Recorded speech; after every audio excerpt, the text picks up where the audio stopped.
What's up, everyone? Welcome to this episode of Asian Answers with Georgia Xiaoshuai. Today, we have an impressive guest, the VC big shot Larry Liqiang, known online as Silicon Valley Master Li. He is the founder and managing partner of Fengyuan Capital and Amino Capital.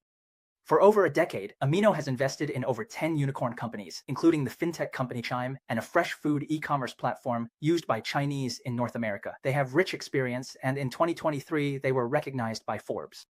Investments in the Metaseed ranked among the top 10 globally, which is quite impressive. This year, he released a new book, A Labor of Love, titled The Logic, Strategy, and Practice of Investment.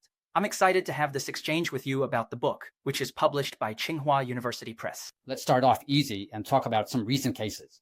In the past year or two, do you have any projects you're particularly proud of? As we all know, AI has been a hot topic lately, right? Generative AI in particular has been a big discussion. In the last couple of years, Amino has actually invested in several projects in this area. One of the companies is called Reality Defender, 保持真实 in Chinese, meaning authenticity. We invested in this company 2 to 3 years ago. It focuses on detecting real or fake photos. In the past, the business existed but wasn't very big. Nowadays, since people often Photoshop photos, media, and e-commerce businesses want to ensure that the photos are real. Many customers also upload their own photos, but businesses, in order to maintain their credibility, hope those photos are genuine. As a result, they have seen some decent business growth. However, since ChatGPT came out last November, their business has been significantly flourishing. The issue of fake photos has escalated, and now even audio and video can be faked. As a result, Reality Defender has started to enhance its capabilities to identify fake audio and video as well. So this project is quite interesting. When we invested, it wasn't particularly popular, and it didn't seem closely related to the so-called generative timeline. But now, it's become very hot. This is a project we invested in about 2 years ago, and it reminded me of something I saw a couple of days ago. Consider Guo Digang speaking English, Taylor Swift speaking Chinese. Video manipulation is easier. Initially, it was simple. When ChatGPT 3.5 was released, if you asked it to generate a photo, it might look fine initially, but upon closer inspection, you could see things like 6 or 7 fingers. Now, the generated images are becoming increasingly perfect, and those obvious errors are harder to spot. In the beginning, when you looked at 2 people placed together, the lighting would be different. But now, those discrepancies are becoming rarer, and the creations are getting more and more flawless. So for this company, the development of its technology is continuously improving. There's a saying, as the devil gets better, the law gets better too. This is also true for the AI sector in Shenzhen, where the industry focused on combating fakes has emerged. It's similar to early Microsoft, right? When the internet came along, Microsoft had Internet Explorer, and with the internet, antivirus software emerged. In the US, there's McAfee, and that guy started a company and sold 100 of them. He sold approximately 110 million to Microsoft. And in China, there's perhaps 360, right? So in the future, as AI evolves, there will be more efforts to combat fakes. Now, can you tell me how you got involved with this company? What's it called again? Oh, right, Reality Defender. When did that start? They actually came to Silicon Valley for funding, but they're a New York company, not based in Silicon Valley. It's interesting because in Silicon Valley, investment isn't limited to just companies from there. Companies from all over the world come to Silicon Valley to seek funding. Just like in relationships, they are a New York company that came to Silicon Valley to raise funds. They applied to some incubators, and when they were just starting out, we had some contact with them. After that, they also participated in Y Combinator, but we have an internal system. Every year, there are several hundred companies in total, so we have an internal system that tracks these various companies. Comprehensive backgrounds, the detailed experiences of their founders and the companies. Extensive details, thoroughly including other relevant information about these companies. We tag the fields they operate in, and so on, analyzing the data through big data. This way, we can select a few companies to invest in, from the hundreds or thousands available. First and foremost, we are very concerned about the composition of the founding team. For example, how many founders are there, right? Generally, in more successful and larger companies, there are usually 2 or 3 founders. Having too many founders doesn't really mean much. In reality, many founders are essentially just one founder, right? Just like Jack Ma, who has his 18 arhats. Well, everyone is important, but Jack Ma is truly the soul of the company. So we look at the composition of the founders to see if they complement each other, if they are core figures, and if they are relatively certain. If there's uncertainty, then the team isn't solid yet. Everyone who's been to business school knows that a team goes through several stages, from its initial formation to ultimately creating value, right? People need to interact and adjust. to each other and through complementary personalities, they gradually determine who is suitable to be the CEO, who is suitable to be the CTO, right? So our analysis of the team is very clear. We look at which school they graduated from and score their work experience. Of course, we also consider whether their team is energetic, meaning they are relatively young. We're not just talking about age, we're talking about whether they have a youthful spirit, right? We look at the founders' experiences to see if they are resilient, if they have the courage and toughness to overcome difficulties. Then we consider their overall direction, right? What field are they in and why now? We often invest in a team that seems solid, and then we ask, why you? This is a crucial question. Why is it you? After reviewing the team, the first question we need to answer is, why you? The second point is, are you indeed using new technology for this project, or is there a new social trend that makes this venture certainly promising for the future? If there aren't these two factors, there are plenty of smart people in the world, right? If something could have been done 2, 3, or even 5 years ago, and you're trying to do it today, without leveraging any new technology, market trends, or social changes, it's unlikely to succeed, right? So we generally look at whether a team can grasp a new trend. These two questions are asked a lot.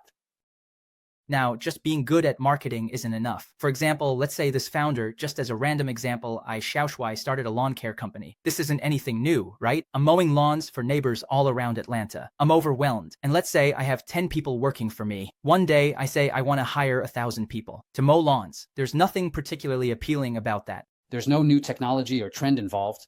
It might just be that I can market and manage a lot of people. But for you VCs, this kind of business might not be suitable, right? Just based on what you mentioned, it probably isn't a fit for VC investment. It's an interesting question you raised. Many people can start a company and make money, but not many are suitable for VC investment. So why is that? Because VC is about venture capital. They want to find high returns and don't want to invest in a company that's just barely surviving or in a lifestyle company. A lifestyle company, some people in their 40s or 50s or even a bit older, they want to start a company too. And these folks often have a higher success rate. They're not going to just fail easily because they have a lot of life and work experience. These managers have a lot of experience, so the failure rate of the companies they start is quite low. But the potential for exponential growth isn't necessarily there. Why? Because their way of thinking tends to be relatively fixed. You can see this in Silicon Valley, and it's the same across the US, right? These trillion-dollar or billion-dollar companies are often started by teenagers or people in their 20s like Google, Yahoo, and Facebook. Microsoft, Amazon, right? All started by people in their 20s. Their way of thinking comes from a completely new perspective. So sure, the success rate is lower for these young folks, but when they do succeed, it can be huge. On the other hand, older entrepreneurs have a higher probability of success. But when it comes to achieving returns in the hundreds or thousands of times, that's not what VC is looking for. A VC fund has a lifespan of about 10 years, so they want to see results within that time frame. Within 10 years, they want to see a relatively significant return, so they're willing to take on risks. But they hope for relatively significant returns. This is what we call significant return, right? There's a term I made up, visible. Did I just make that up? There isn't a term for companies that are suitable for VC called visible yet. I think this word is necessary. We could definitely create one. Well, internally, we talk about whether something is investable or not, right? You mentioned several points that I find really interesting. First, you said, in your index, does your system consider not just the number of founders, but also whether they complement each other? How does your algorithm define what's complementary and what's not? The point you just brought up is really interesting. First, it's about having someone with marketing skills in a team. If all 3 people are pretty introverted, that's not ideal. You want a mix of introverted and extroverted people. If everyone is super outgoing, that's not great either. If everyone just goes out to talk and no one is there to get the work done, right? That doesn't work. But if everyone is just hunkered down writing code and doesn't want to go out and speak, that's not good either. Take Google, for example. Larry Page is relatively extroverted and willing to speak up, while Sergey Brin is more introverted. So these two can complement each other well over the long term. If 2 or 3 people in a team all want to do the same thing, that team won't last long. So complementarity is really important. It's the same with our investments. We look at whether the 2 or 3 people who come in have clearly defined roles, right? If 3 people are all trying to talk over each other, it's definitely not going to work. Or if all 3 are silent and don't engage the investors or clients, that's a problem too. So this is what we mean by complementarity. Let's gossip a bit. Using your own example, how do you founders interact? Including you, Master Li, and Dr. Zhu Huican, as well as Dr. Wu Jun and Dr. Su Xiaoyu. How do you all complement each other? How do you divide the work? Right? Actually, we complement each other quite well.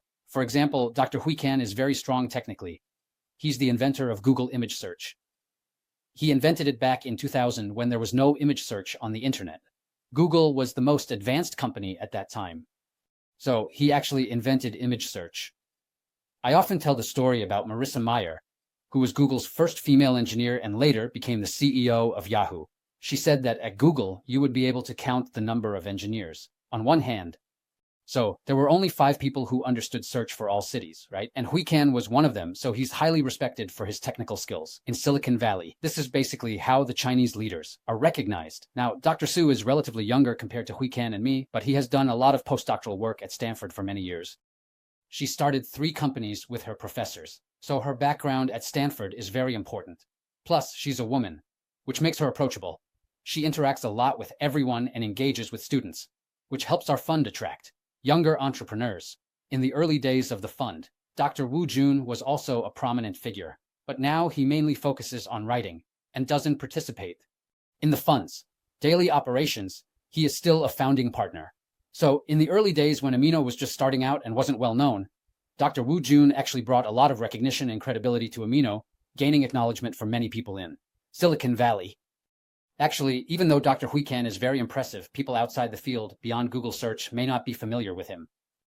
On the other hand, everyone knows Dr. Wu Jun, so he played a huge role in helping Amino go from 0 to 1, because people quickly became aware of Amino Capital, since they were all reading Dr. Wu's books. That's a high emotional intelligence way of saying it. My low emotional intelligence way would be to say that teacher Wu Xian has a greater influence on himself. His books are indeed very well written. I believe that any successful person, whether a writer or an entrepreneur, must market themselves. I've also read his column on Didi, right? You have to provide value to others. Okay. You just mentioned that young founders need to be young, and it's not just about age, it might be related to age. But some people are a bit older yet still very energetic. How do you judge that, right? It really comes down to a person's energy level. Running a company is indeed quite challenging. It's tough, with early mornings and late nights, plus a lot of pressure. If you're not energetic, you can't really do it. So what we particularly hope to see in founders is that they are very energetic. Of course, many young people have this natural trait, but there are also quite a few who are just like that by nature. Some people only sleep 4 to 5 hours a day and have no issues with it for many years, right? Like Eric Yuan, whom I invested in early on. When we invested in him, he was already 40 or 41 years old. Compared to someone in their 20s, he's definitely different, right? But he really does have a lot of energy, so he can persist tirelessly over the years. In high-intensity situations, continuous work isn't really about absolute age. Do you have any small details you observe to determine if someone is energetic, or is it just based on conversation? You might think, this person seems okay. For example, when looking at a project, someone might say, I've been working on this for 3 months. We then look at what they've accomplished in those 3 months. But since I'm relatively familiar with the technology, I can tell that what took them 3 months might take an average person about 1 to 2 years. So the efficiency of this team is strong. When a team says, though I just raised funds, I've already been working on this for a year, if we find some smart people, they could get it done in 2 to 3 months. He's been at it for a year, so it really comes down to his productivity. Can he deliver? Getting a lot done in a short amount of time, of course, involves other factors. For instance, how quickly does this person respond to emails, whether it's on WhatsApp or WeChat, right? This is just one aspect. Are there things that can be delivered quickly, right? When we communicate with some teams, as soon as we mention something, hey, if you need something, they can provide it quickly, right? You ask for a demo and boom, they generate a demo business plan right away. You ask them about something and they just spit it out very sharp and quick on their feet. But then there are some people you might know when you have a meeting with them, they just don't engage. If he doesn't have a PPT presentation, he can't even speak. So sometimes when we look at some teams during the setup of the PPT, if there are issues with the computer or the connection, some people just keep talking about that while the rest of the team is waiting. That's not great. If you're starting a business, right? You should be able to talk about what you do every day, whether you have the materials or not. These details reflect if someone has energy and knowledge. Many people use PPTs in meetings. Some use it effectively. But without that, it really shows they're just reading others' work. Right? If you're just summarizing someone else's work, you don't fully understand it. If you did, you wouldn't need to prepare at all, right? You should be ready, but if you can't speak off the cuff, that shows a lack of depth. A smart person, someone who thinks and puts in effort, can easily react during these interactions.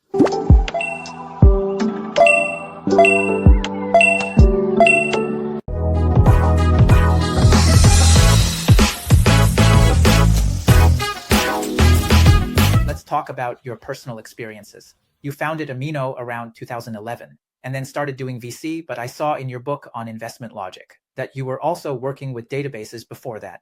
Can you introduce your career?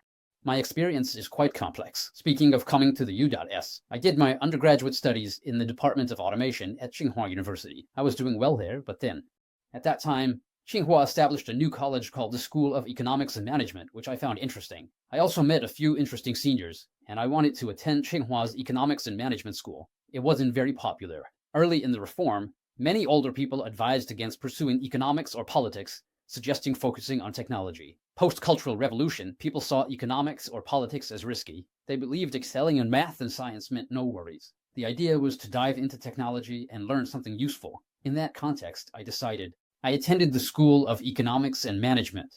Recently, I met Dean Bai Chingyan of Tsinghua's Economics and Management School, who mentioned that many top students in the country are now there.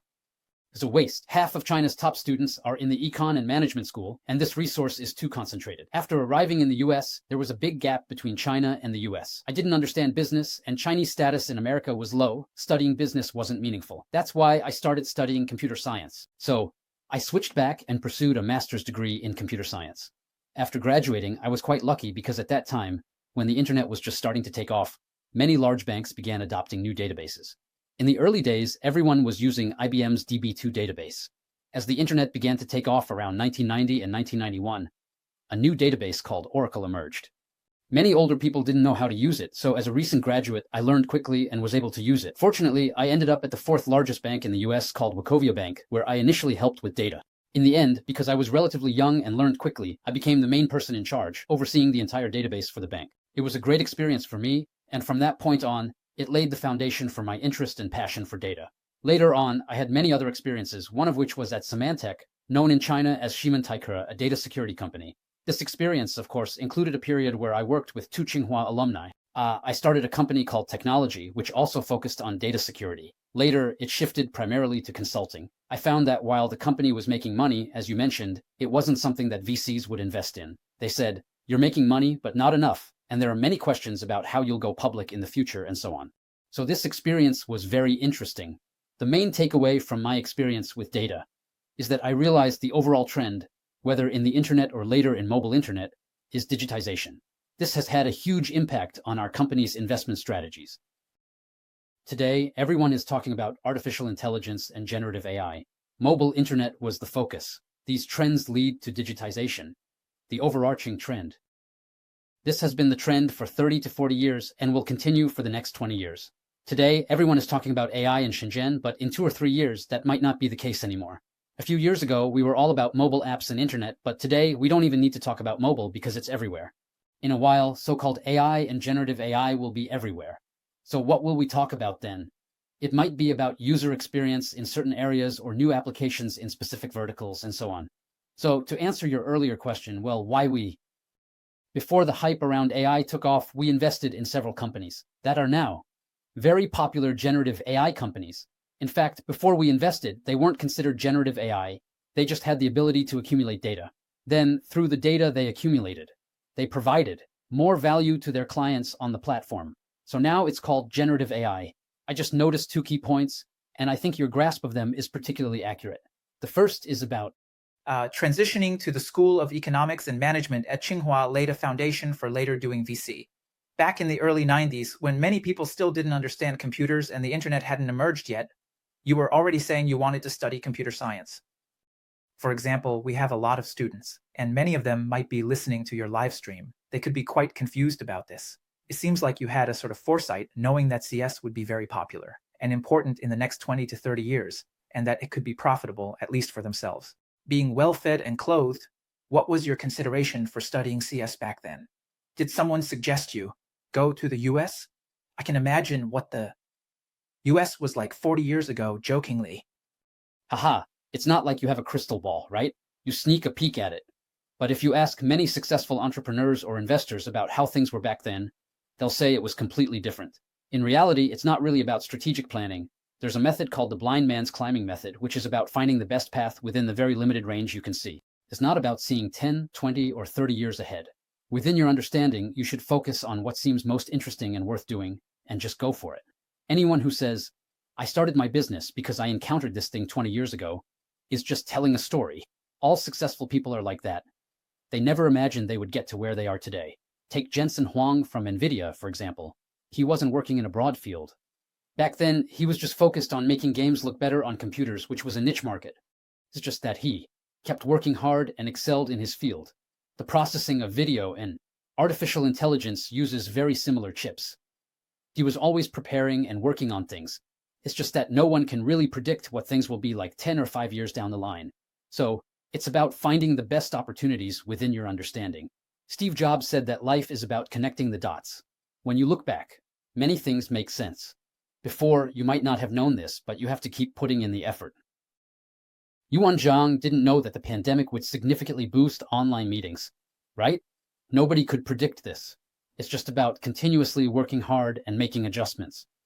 You still haven't answered my question. Back then, how did you look around and decide that CS was the best fit for you? Well, when I first arrived in the US, the simplest reason was that CS graduates had the highest salaries and the easiest time finding jobs. Plus, it wouldn't affect getting a green card. Many outstanding people around me were also making the switch. At that time, a lot of people going abroad were taking the CAS exam, especially since there was a scholarship from Li Zhengdao. Many great physics students went the other way. Many excellent students learned of the CAS scholarship from Li Zhengdao, so they studied physics. In college, some entered top schools such as Peking University, Tsinghua University, and the University of Science and Technology of China, majoring in physics. While studying and preparing for exams, by the time they graduated from college, they had completed the CAS exam and received the scholarship, then came to the US. That group of people was among the best students in China. They knew that at that time, China's economy wasn't as strong, right? So going abroad was a huge deal. Once these people arrived in the US, they all switched to studying computer science. It's about people not being lazy. They start gathering information to survive, work, and earn money, and so on. But a significant portion of people are quite lazy. They don't make the switch, right? Some people, for example, study fields of study knowing they won't find good jobs later or that the pay will be low. They've already graduated from college or finished a master's degree, right? After all, they have scholarships and financial aid, so why switch careers? Changing careers is exhausting. Society gives many signals. It's obvious, but the vast majority of people are unwilling. I think the biggest advantage that young people have or need to cultivate is curiosity about new things. It's crucial to think, ponder, and observe more. If our listeners, or those watching the live stream, include high school students and college students. Actually, if I could take away one piece of career advice from you, it would be to observe the smart people around you. Look at what those students you think are really smart are doing or what they are switching to. It might provide some valuable insights for yourself. This is especially true for me as I transitioned from the Department of Automation to the School of Economics and Management, thanks to an outstanding senior. Someone from the Department of Automation who was a year above me. He was an excellent student in automation, but he decided to go into economics and management. He said it was interesting, and he told me about his interactions with classmates in the School of Economics and Management, saying it was really, really fun. It's particularly exciting. Signals in investment are the same. In fact, if we notice a team that attracts some really outstanding people early on, that company is worth investing in. For example, in the early days of Google, their employees were exceptionally talented. They hired only the best. When Facebook was starting out, many of Google's top talents moved to Facebook. In Google's early days, a lot of excellent people from Yahoo also joined. They all went to Google. Top people have high expectations. If they feel the people around them aren't smart, they get frustrated. They left Yahoo to go to Google, hiring more and more people. Now, with 100,000 plus employees, it's impossible to hire only the absolute top talent. If they can't find them, they just can't hire them. Later on, after Google became relatively mature, you find that some really outstanding people from Google moved to Facebook. Later, after Facebook matured, you noticed that at the beginning of Uber's success, many talented people from Facebook went to Uber. And there was a similar phenomenon with Airbnb. So in Silicon Valley, there's this trend where if you pay attention to some really outstanding employees from these so-called big companies, you'll see them continuously moving to a smaller company. This company is worth your attention. Investment-wise, it's the same for young people's employment. Employment is an investment, right? You're investing your own time. As a VC, we're investing money, while as a young person, you're investing time. And salaries, it is known, aren't worth it in Silicon Valley. Making $100,000 or $200,000 a year won't buy a house due to high housing costs. You must grow. And that growth can come from starting a company or relying on equity. If a company has no future, your equity is worthless. Relying on a job won't enrich you. You have to be careful. In Silicon Valley, earning $100,000 or $200,000 isn't worth much. In places like Atlanta with $200,000 or even $400,000, you can buy a pretty nice house. $200,000 is valuable. Young people, should we focus on employment or entrepreneurship? You need to be sharp and pay attention to the people around you, especially those smart ones and what they're doing. Don't hold back. Some people know that a company is good, but they hesitate to change jobs or apply, right? Those good companies are very picky when hiring. They have strict standards. You have to prepare for the interview and set aside your pride to handle that pressure. right? Changing jobs comes with new pressures, and if the people around you are smart, that adds pressure too, right? When everyone is smart and you feel a bit behind, it makes things tougher. I remember when I was job hunting, I started looking in 2018 and officially began working in 2019. I missed out on some companies, and looking back, I realized that one or two of them had already gone public. It really stings, feeling like I missed out on a fortune. Many people have this experience, and those in Silicon Valley may experience it more. Watching the great individuals around you and their actions, listening to good shows like the show G, Xiaoshui, can help. There's a saying that your wealth is the average of 5 friends. In China, we say near vermilion, stained red, near ink, stained black. If we want to succeed in investing, we should surround with good people and walk with the wise. Engage with smart people. It can be challenging, but it's important to connect with the intelligent. Talk more about interesting and useful things, and surround yourself with kind people. There are many people in the world, so why not make money with good-hearted folks? There are plenty of ways to earn money with friends, so why not do it with kind people, right? Being with kind people makes life easier. High efficiency and low loss, so this isn't just talk. Oh, I think it's definitely not just talk. It may sound abstract, but if you have experience, you'll see it's very real. For example, kindness is actually a very efficient form of wisdom because you don't have to worry about guarding against others. You can focus entirely on what you're doing and your goals without worrying. Are they trying to take advantage of me? You just know they won't. So it's also a way to improve efficiency. And you just mentioned those 5 friends. I've actually thought about this myself. Many ordinary people might have a not-so-great mindset, easily falling into jealousy, especially if, for example, a childhood friend becomes successful or a good friend suddenly has their company go public. Their assets grown more than yours. You feel a sense of imbalance. I think this mindset is unhealthy. We should help those succeed instead of being jealous of their success, as it ties back to that average of 5. Actually, we often encounter situations like this. I want to mention someone everyone knows who is very famous. He once joked with me and told a story about when he went back to his college reunion. Several friends were talking, and he said, back then, you were just lucky. You took the plunge. That's how you ended up where you are today. Sounds funny. For any successful person, it all sounds amusing after graduating from college. It's just one of countless choices made later on. When you graduated from college, you might have chosen between A and B, but in everything you do in the next 5 or 10 years, you'll be making choices every day, every month, and every year from several options. So true success isn't just about that one choice. Remember, what others think doesn't matter much, right? But my classmates can still say, Li Chong, back then you chose to go to the financial bureau. Later on, I was making decisions every day, every month, and every year from countless options. In making a choice, if any of those choices had been wrong, we wouldn't be here today. Friends are the same, right? So his classmates told him, hey, it was because you took the plunge back then. Many people jumped into the deep end, and some even committed suicide because they couldn't make it, right? So remember, what others think doesn't matter much, right? It's not just one specific thing that caused today's success. Of course, luck plays a role, but it's also about his own continuous effort and the countless choices he made. There are so many variables, so don't forget that. Secondly, it's also about your circle of friends. You also need to upgrade, right? Your interests change as you keep doing things, so you should spend more time with like-minded people, right? It makes life more interesting. Secondly, it helps avoid jealousy from others, right? People who are on a similar level can quietly reflect on this. I hope my good friends all make a fortune in 2024, because you talk to them every day, right? If they succeed, it helps your own success. If you hang out with many broke guys every day, how can you expect to succeed?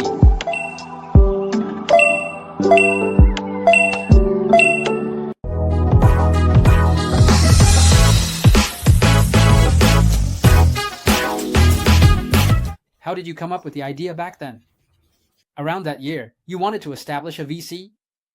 In Silicon Valley, there's a characteristic that after people make a certain amount of money, they have a couple of options they can consider. One option is to start a company, and another is to invest. However, in Silicon Valley, very few people actually retire because there are so many opportunities and it's interesting. So, after accumulating some capital, they either start another company or invest. So, the main founding partners include Dr. Zhu Yuken, Dr. Wu Jun, and at that time, Dr. Wei Xiaoyang. We first invested in Zoom in 2001 with a few Tsinghua alumni before the fund was established. This was my investment with several Tsinghua alumni. Then, our other founding partner, Dr. Zhu Weikan, had also invested in a company called App4U before that. It's very popular now and widely used. It later went public, providing SaaS for apartment managers, allowing them to apply for listings online, and so on. That company went public before we established our own company. We achieved a few things, we made progress in our careers and had some assets to invest. At the same time, the previous investments we participated in showed good results, so we thought it would be better for us to team up. In the early days, over 80 executives from various major companies participated. Many executives from major companies, including Facebook's VP and LinkedIn, invested their money. What's interesting is that these individuals not only contributed funds, but more importantly, they brought their wisdom and business insights with them.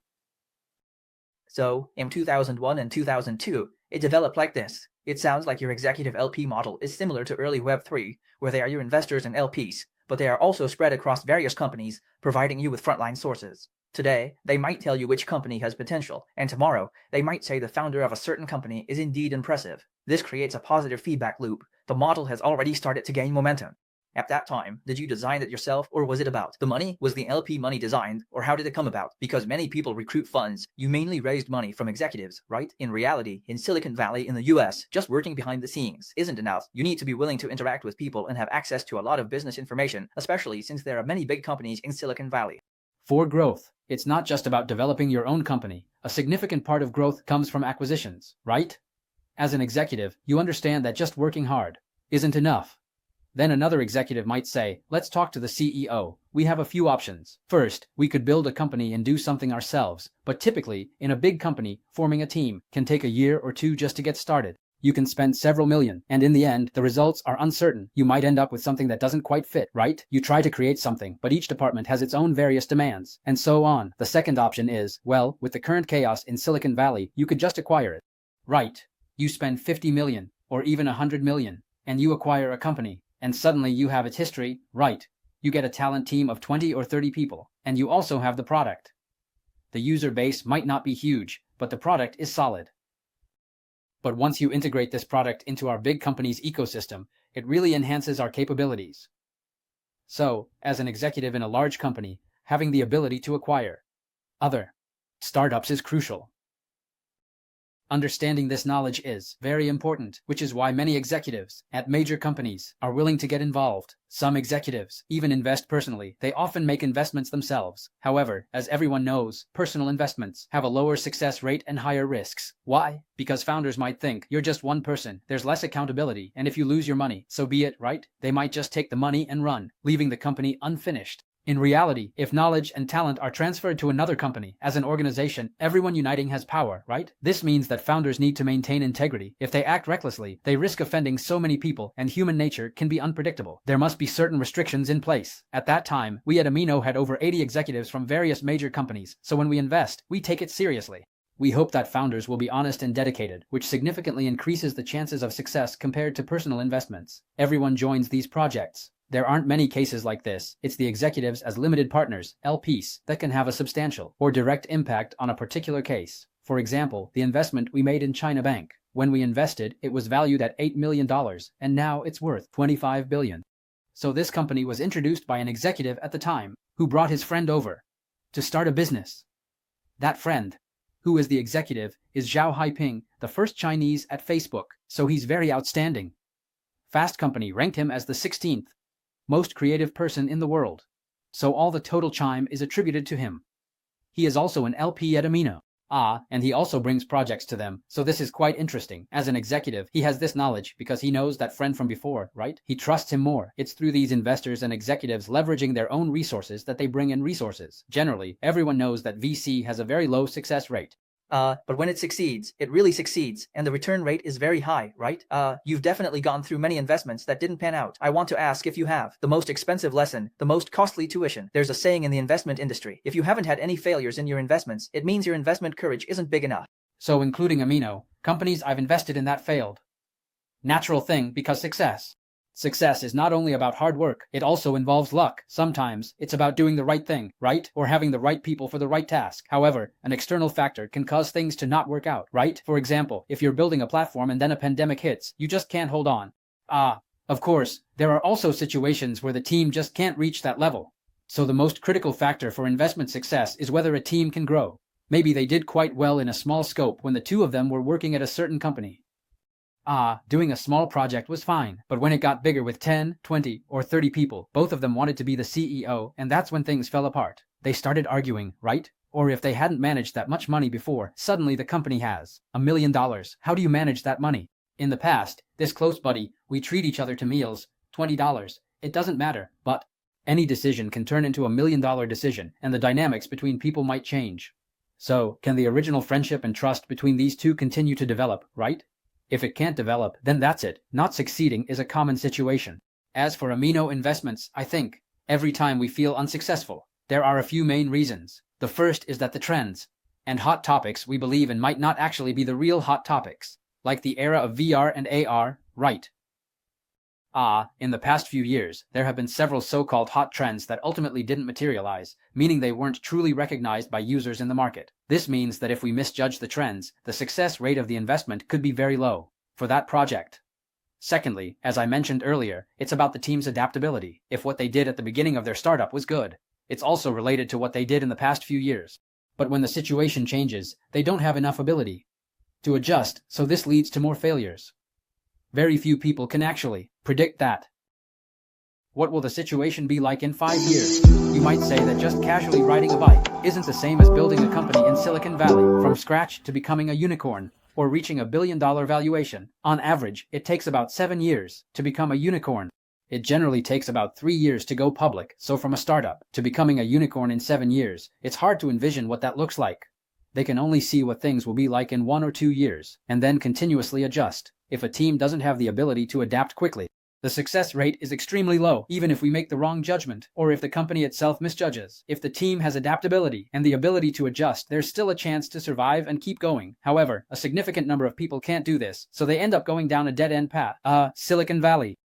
You mentioned a few people as founders, and their team is able to learn quickly. There's a company called Replete, which is a programming platform, and it has strong adaptability.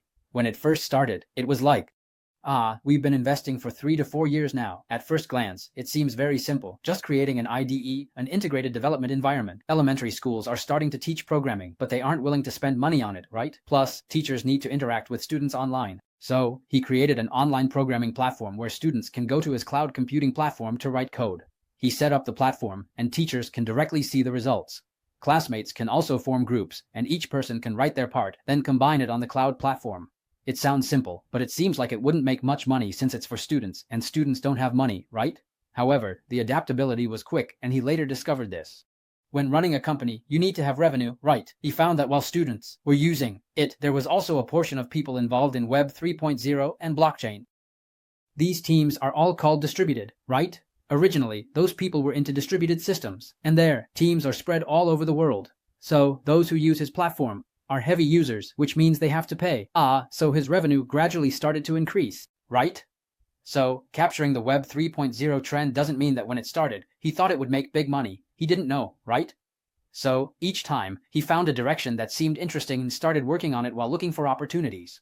After Web 3.0 took off, he caught the wave of its benefits, so those people were willing to pay, and they were relatively well off. The same goes for students. Many students, just like with Apple, used it while they were in school. After graduating and starting work, they still wanted to use it. They also use it when they start their own companies.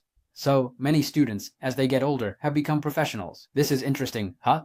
The number of programs on the platform has been increasing, and with the arrival of generative AI, he combined his platform with large models, and now it can generate. Because there are so many programs on the platform, many of them are free services aimed at students, right? No need to pay, so they can access this data. Through the large models, he can generate new computer programs from all the programs in his database. It is a company that is a star in AI, right? Earlier this year, it was valued at a unicorn. So, what this situation describes is that this person, when starting out, did something that wasn't particularly popular. Along the way, he found new opportunities to make money. In the end, when generative AI came along, he became a star company. So, this goes back to what I said earlier about this team. They have strong learning abilities. They adapt quickly, but it's not like when he was running the company, he knew, at the end of 2022, there would be a ChatGPT 3.5, or that in 2023, there would be a massive explosion of generative ecosystems. No. So, this is a team that learns quickly and adapts well. A great example, I'd say. This perfectly aligns with that famous saying, entrepreneurship is like jumping out of a plane. And at the same time, organizing the parachute, right. It's a process of assembling it. Yes, it's about doing things while thinking, making changes. I found that heavy users pay, while light users get the product for free. This is a timeless model that has lasted for the past 10 to 20 years. This is what we call a super user. In the investment logic I'm studying, this book mentions that. Value these people because they are indeed willing to pay, and they are your advocates. They will help promote you. In fact, all communities are like this, including ours. In our Master Lease community, there are some fans who are very loyal and spend a lot of time maintaining this community. These people are actually very valuable, and their feedback should be taken seriously. This year, we lost someone. Charlie Munger once said, "If I knew where I was going to die, I wouldn't go there." So I want to ask Masterly, if Amino were to fail one day, where do you think it would stumble? First of all, I think Amino is currently thriving, so there are still many, many things to do. So I'm very optimistic. In the next 10 to 20 years, we can do a lot of things, many things. But to answer your question, I think everything has a cycle. In the U.S., the average lifespan of a company after going public is 8 years. If the exchange is gone, lifespan is 8 years, or value drops. Not worth it, right? Public companies cost $5 million annually. If business fails, it delists. Some are acquired. Same thing, right? Your existence loses significance, so everything has a cycle, right? Amino also has its cycles. Right now, I feel we are in our prime, but in the future, I think if we lose our ability to renew ourselves, meaning, can we continuously bring in new people, new ideas, new methods? How do you distribute profits? Aside from the LP returns, how do your investors and investment managers share? Also, regarding the system we mentioned, Amino has a system where every project, no matter who it comes from, is handled. Whoever has an idea during the meeting has it recorded, and this record cannot be changed. So after a project is completed, whether it's 3, 5, 8, or 10 years later, we can look back at how the decision was made based on this record, and then we can share the fruits of that success. But most companies don't have that. So this is what we mentioned earlier about the system. Our internal system not only contains information about startups, but, interestingly, it also includes the roles of everyone within Amino. Thank you. Everyone can contribute their thoughts on the project, and each person can add information. So all of this is recorded, and it includes who attended each meeting. For example, it tracks who introduced whom, how data is entered, how it's tagged. All of this is within the internal system. It's like on Facebook or LinkedIn. If you like a project, you can give it a thumbs up or add comments. All of that is recorded. For example, during a meeting, when you vote, you say, "This should be approved," and then another PhD might say, "Oh, I oppose this." All of that is documented in the system, and there will be someone specifically assigned to keep track of these matters. Everything has to be recorded in the system during the meeting. Amino achieved the goals set at its founding. Firstly, our investments are excellent. First round multiple is 30 times, second round is 15 times. $1 then is now $30 or $40, right? The first and second funds have increased by more than 10 times. For the third and fourth phases, we just completed the fourth phase, and we're still in the early stages of the third phase, so it needs time. From the perspective of investment returns, I believe we have already provided substantial returns to our investors. Personally, we are all very happy. We are doing work that we truly love. At the same time, I think we've made significant contributions to the community and society, including many Chinese people, whether in the US or around the world. We've invested in many projects led by Chinese individuals. And of course, a major theme for us has been investing in many immigrants. We've gotten to know a part of the immigrant community, so we've invested in many companies run by Chinese people around the world. From this perspective, we feel that we've also made contributions to society, so we're very happy about that.